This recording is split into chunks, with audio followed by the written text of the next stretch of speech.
Alright everyone, I know you are just getting your spreadsheets and TC calcs ready because you are looking for a debate.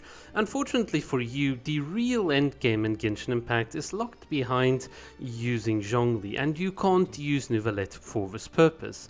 You see, all you need to do is literally use one tap of Zhongli's E ability, and then with a bit of careful and precision expert climbing on his pillar, with expert climbing, you can then quickly just go through walls, and this just opens up a whole new world.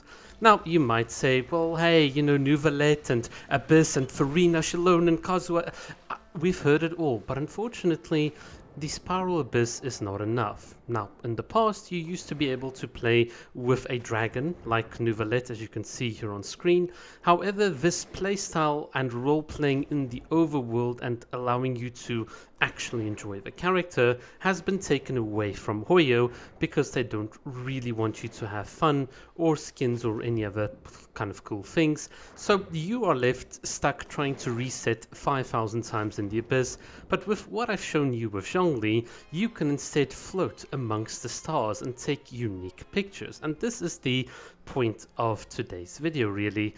It's very often when it comes to Genshin Impact, you've got this very creative like overworld, you've got so many cool things that the developers have designed, but unfortunately the entirety of the map often feels like you're going from point A to point B, get chest C along the way, and then you'll be on your merry way. And I think the ability for someone that's very experienced to go out of bounds in certain domains or even inside certain buildings using Zhongli and the Geo Traveler, there's a trick with the Geo Traveler to do that, allows you to really start exploring beyond the normal confines of the map, and this gives quite a lot of fun because you're met with so many unique parkour challenges. What you see here in the background is not obvious. I mean, some of these things take a while to figure out. Sometimes you don't know, can you let the Geo Traveler's rock binds to a place? You don't know if you can reach an area. Is there an invisible ceiling?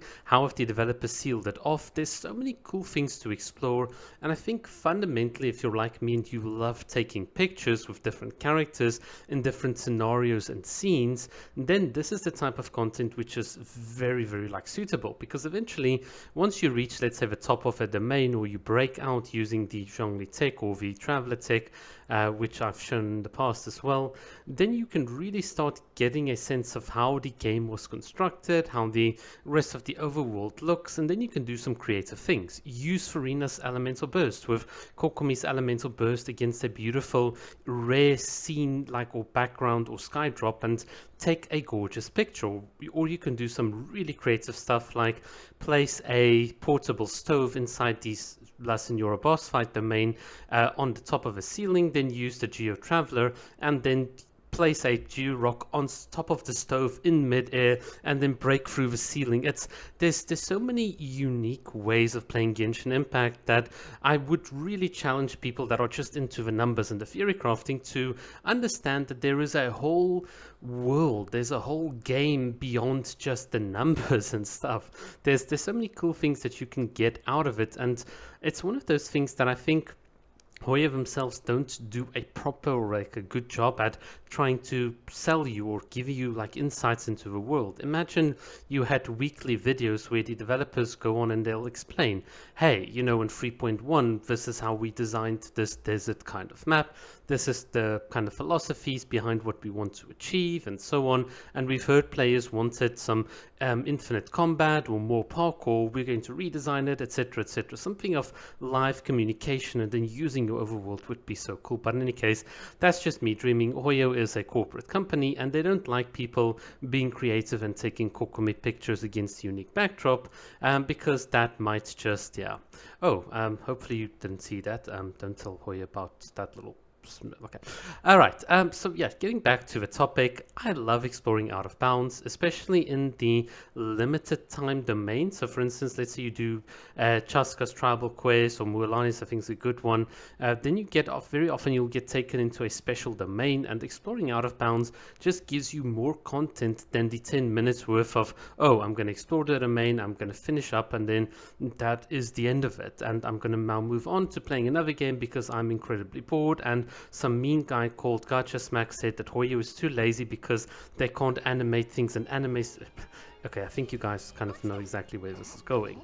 So yeah, that is my kind of spiel on all of this. I think that any game is really what you make of it. The developers give you a playground, and whilst not entirely intended, I'll admit, some of us have taken to using that playground in the fullest sense possible to literally, like, what do you call it, out of bounds max the game. So that's the kind of theory behind it. There's actually a lot of techniques to going out of bounds, and you could genuinely make like an entire theory crafting discussion on it. So that's the whole point of it.